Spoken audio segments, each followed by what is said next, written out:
CPM party Wyra నియోజకవర్గ committee, Wyra పట్టణం, Wyra rural కమిటీల ఆధ్వర్యంలో ఈరోజు పార్లమెంట్లో జరిగినటువంటి రాజ్యాంగం 75వ వసంతాల సమావేశంలో రాజ్యసభలో కేంద్ర హోంమంత్రి అమిత్ షా గారు భారత రాజ్యాంగ నిర్మాత డాక్టర్ బిఆర్ అంబేద్కర్ గారిపై అనుచితమైనటువంటి వ్యాఖ్యలు చేశారు.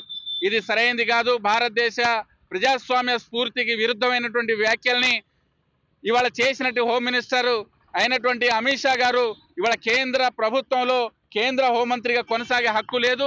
వెంటనే ఇవాళ సిపిఎం పార్టీ దేశవ్యాప్తంగా ప్రజా సంఘాలు, సామాజిక సంఘాలు, వామపక్ష పార్టీలు అన్నీ కూడా ఏకోన్ముఖంగా ఇవాళ డిమాండ్ చేస్తున్నది. ఇవాళ హోమ్ మినిస్టర్గా ఉన్నటువంటి అమిత్ షా వెంటనే రాజీనామా చేయాలి. కేంద్ర ప్రభుత్వం కూడా రాజ్యాంగబద్ధంగా ఎన్నికైనటువంటి ఇదే రాజ్యాంగం రాసిన అంబేద్కర్ గారి పట్ల అంబేద్కర్ని తలుచుకోవడం కన్నా దేవుళ్ళని తలుచుకోమని చెప్తా ఉండు. మేము చెప్తా ఉన్నాం సిపిఎంగా. ఇవాళ హోమ్ మినిస్టర్ అమిత్ షా గారు మీరు ఇవాళ ఉన్నటువంటి రాజ్యాంగబద్ధంగా ఎంపికైనటువంటి పార్లమెంట్ సభ్యులుగా హోమ్ మినిస్టర్గా ఉన్నారు కాబట్టి ఇవాళ మీరు పనికిరారు. మీరు దేవుళ్ళు గూళ్ళు చుట్టూ తిరగండి. దానికన్నా ముందు వెంటనే మీ యొక్క హోమ్ మినిస్టర్ పదవిని రాజీనామా చేయాలని కేంద్ర ప్రభుత్వం కూడా వెంటనే బర్తరఫ్ చేయాలని ఇవాళ వైరా కేంద్రంలో నిరసన తెలియజేస్తా ఉన్నాం.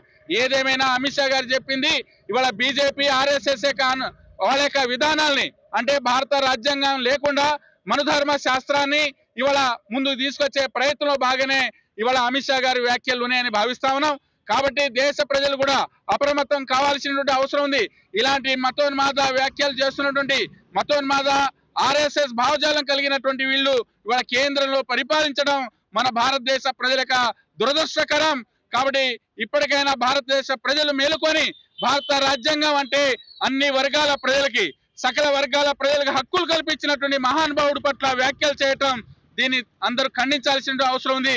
ఇలాంటి నిరసన కార్యక్రమాలు అన్ని గ్రామాల్లో గ్రామాన జరపాలని సిపిఎం పార్టీ వైపున పిలిపిస్తా ఉన్నాం. అసలైన తొలి వెలుగు. ఫాలో వాట్సాప్ @తొలి వెలుగు official.